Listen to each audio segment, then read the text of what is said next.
ഞാനിപ്പോൾ ഉള്ളത് പുൽപ്പള്ളി ഫോറസ്റ്റിന്റെ ഉള്ളിലാണ്. അപ്പോൾ അവിടെ ഒരു വനഗ്രാമമുണ്ട്. നമ്മളെ ഒരു സുഹൃത്ത് നമ്മളവിടെ ക്ഷണിച്ചിട്ട് പോകുന്നതാണ്. ആ ഒരു ഗ്രാമം നമുക്ക് കണ്ടാലോ? അത് കണ്ടു കഴിഞ്ഞാൽ അതൊരു വേറെ ലെവലാണ്. ഇവിടുന്ന് നേരെ നമ്മൾ അങ്ങോട്ടേക്കാണ് പോകുന്നത്. ആ ഒരു സ്ഥലം ഒന്ന് നിങ്ങൾക്ക് കാണിച്ചു തരാം. ഈ ഒരു ഗ്രാമഭംഗി വേറെ ലെവലാണ്.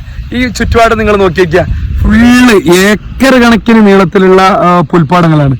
ഇത് കണ്ടോ നിങ്ങൾ? ചുറ്റുപാട് എല്ലാ സ്ഥലത്തും പാടങ്ങളാണ്. അതിന്റെ ഒരു സൈഡ് ചില കവുങ്ങുന്തോപ്പിന്റെ അപ്പുറത്തെ സൈഡ് ഫുള്ള് ഫോറസ്റ്റ് ആണ്. കണ്ട എത്രയോ നീളത്തിൽ. ഇത് വടക്കനാട് തന്നെ സ്ഥലമാണ്. അടിപൊളി സ്ഥലമാണ്, ഒരു രക്ഷയില്ലാത്ത സ്ഥലം. പിന്നെ വേറൊരു കാര്യമുണ്ട്, ഇവിടെ വന്നിട്ട് ഈ വീഡിയോ അതോ ഫോട്ടോസ് എല്ലാം എടുക്കുമ്പോൾ ഇവിടെ പാടത്തിന്റെ ആളുകളുണ്ടാവും.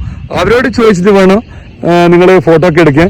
കാരണം ഇതൊക്കെ ചവിട്ടി നാശമായി കഴിഞ്ഞാൽ അവര് അധ്വാനിച്ചിട്ടുണ്ടാക്കുന്ന സംഭവങ്ങളൊക്കെ അതൊക്കെ വളരെ ബുദ്ധിമുട്ടാവും. അതുകൊണ്ട് ഇവിടെ ആളുകൾ ഉണ്ടാവും. അവരോട് ചോദിച്ചിട്ട് ശേഷം മാത്രം വീഡിയോസ് ഫോട്ടോസ് ഒക്കെ എടുക്കാൻ വരാം. ഓക്കെ.